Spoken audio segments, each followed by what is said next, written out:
Gracia, misericordia y paz de parte de Dios nuestro Padre y del Señor Jesús a ustedes siempre. Amén. Pueden sentar.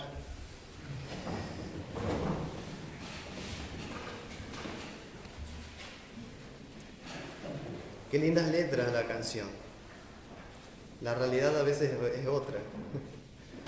A veces sí es como la canción, pero a veces pasa que o sos el hijo pródigo o sos la oveja negra, o a veces te tachan de alguna otra forma en tu familia. Cada uno es conocido, ¿no? O el hijo perfecto, el hijo ideal, el hijo alegado, el hijo retobado, el hijo fracasado, el padre drogadicto o alcohólico, la madre ideal. ¿Qué cosas? Ninguna familia cristiana es perfecta. Ni siquiera la familia de Jesús era perfecta. Imagínense, ¿cuál era el gran problema de la familia de Jesús en el Evangelio que acabamos de oír? Era uno y principal, vos decís un solo problema. ¿Saben cuál era? No creían en Él. Pequeño y gran detalle. No creían en Él. No confiaban en Él como el Mesías. Porque decían, pero ¿de dónde tiene estas cosas? Fíjense el tono despectivo, Imagínense que a Jesús le traten así, de la familia acá. ¿Y qué sabiduría es esta que les dada? Y estos milagros que por sus manos son hechos. ¿No es el carpintero, hijo de María? Hermano de Jacobo, de José, de Judas y de Simón. ¿No están también aquí con nosotros sus hermanas? Y miren el detalle, y se escandalizaban de él. Gran consuelo si te pasó como Jesús. Gran exhortación si estás del otro lado, como la familia de Jesús, sin la fe en Dios. Miren qué importante este tema de la familia humana de Jesús, como reflejo también de nuestras propias realidades de hoy día. De esta incredulidad de parte de la familia de Cristo nos cuenta también otro apóstol, San Juan, que agrega lo siguiente en Juan 7:5. Ni aun sus hermanos creían en él. O sea, no confiaban sus hermanos y hermanas en él. No viene al caso acá si estos hermanos de Jesús eran o no eran hijos de José y de María, o de José solo, antes de enviudar y volver a casarse con la Virgen María. No viene al caso esta discusión hoy. Pero sí hay algo cierto, y esto sí es bueno, que después de la resurrección de Jesús, ahí sí todos creían en Él. Ahora sí creemos en vos, Jesús, Ahora sí lo demostraste con poder. Ahí sí la familia de Jesús creyó que era el Verbo de Dios.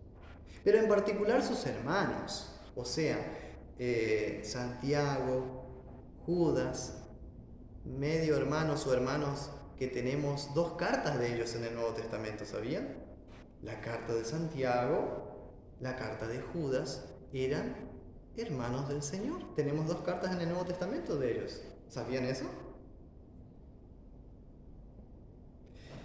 Pero hay alguien que sí siempre creyó en Él. ¿Saben quién fue? Su madre. María guardaba todas estas cosas meditándolas en su corazón. Lucas 2, 19 y 51. No así sus hermanos, o medio hermanos, Jacobo, José, Judas y Simón, sino después a partir de su resurrección. Y sabemos esto por dos cosas.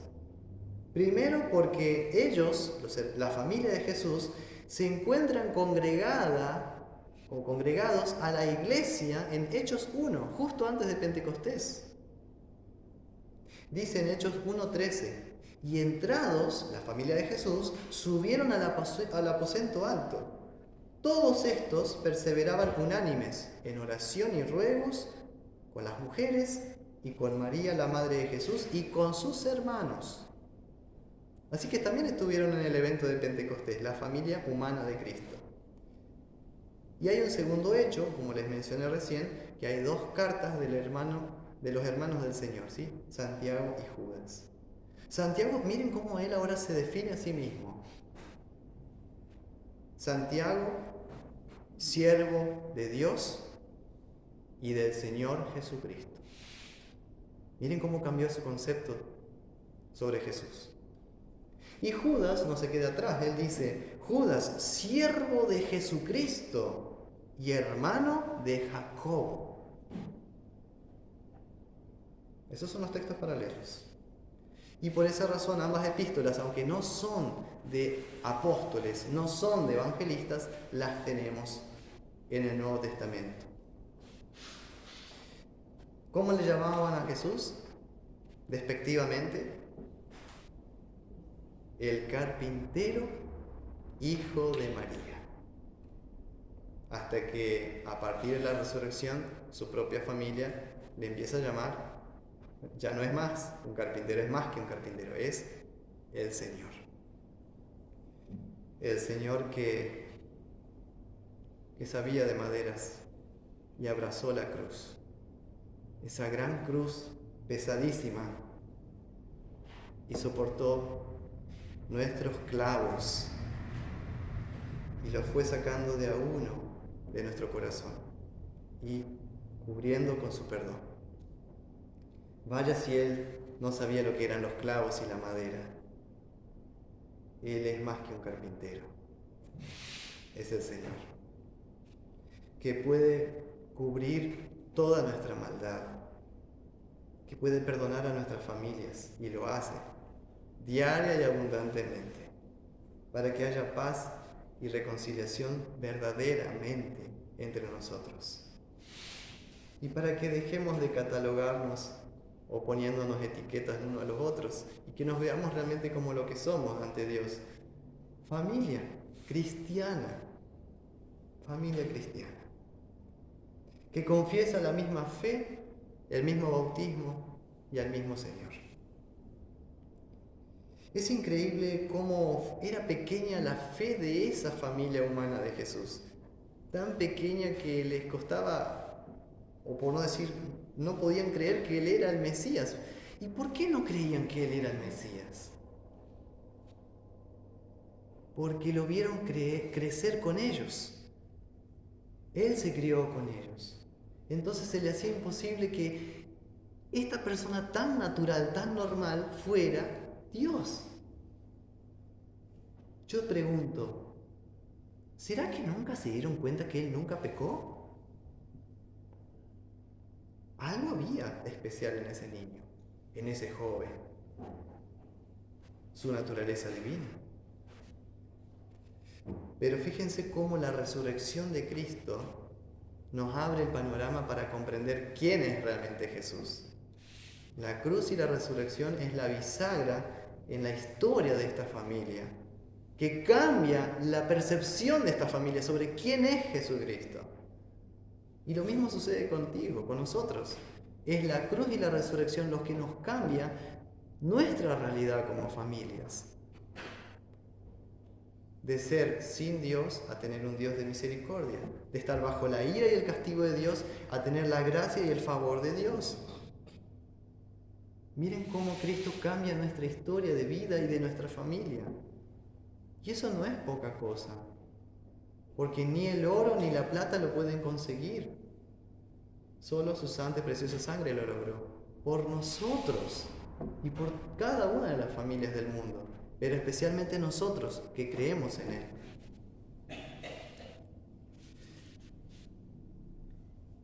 Miren cómo dice en Gálatas 5:6. Ya voy terminando. Porque en Cristo Jesús ni la circuncisión vale algo, ni la incircuncisión, sino la fe que obra por el amor. La fe que obra por el amor. Y un poquito más adelante, cada cual que está entre vosotros, que no tenga más alto concepto de sí que el que debe tener, sino que piense de sí con cordura, conforme a la medida de fe que Dios repartió a cada uno. ¿Tuviste algún tropiezo en la fe? ¿Tuvieron algún tropiezo en la fe? ¿Se han apartado del camino del Señor? ¿Qué te ha pasado? ¿Qué te está sucediendo? ¿Eres como los hermanos de Jesús que no confían en Él, sino en ellos mismos? Mira la sorpresa de Jesús en su rostro. Dice que Él se admiró de ellos, se sorprendió. No dejemos que el Señor se sorprenda de nuestra falta de fe, sino que se sorprenda para bien de nosotros. Al Señor le preocupa nuestra autoconfianza excesiva en la capacidad humana. Le preocupa la confianza del hombre en la tecnología, en la ciencia, como si fueran ídolos que pueden cambiar y mejorar la vida y la familia para siempre. Cuidado, familia cristiana. Confiemos en el Señor. Y si hay algo que también enseña este texto es esto: que la fe no se puede heredar por la sangre. Es un don de Dios para que nadie se gloríe. La fe no está determinada por la cantidad de años que tengamos, ni por lo que hemos servido al Señor, porque hay muchos que conocen a Jesús, pero tienen un conocimiento histórico de Él. Pero no es lo mismo que la confianza en Cristo. En la hora de la aflicción, de la prueba y de la muerte, el conocimiento no nos servirá. Solo la fe que justifica delante de Dios por causa de Cristo. ¿Qué quiero decir con esto? ¿Cuál es esta fe verdadera en Cristo? Aquel que sabe que por medio de Jesús tiene un Dios lleno de gracia. Este conoce a Dios.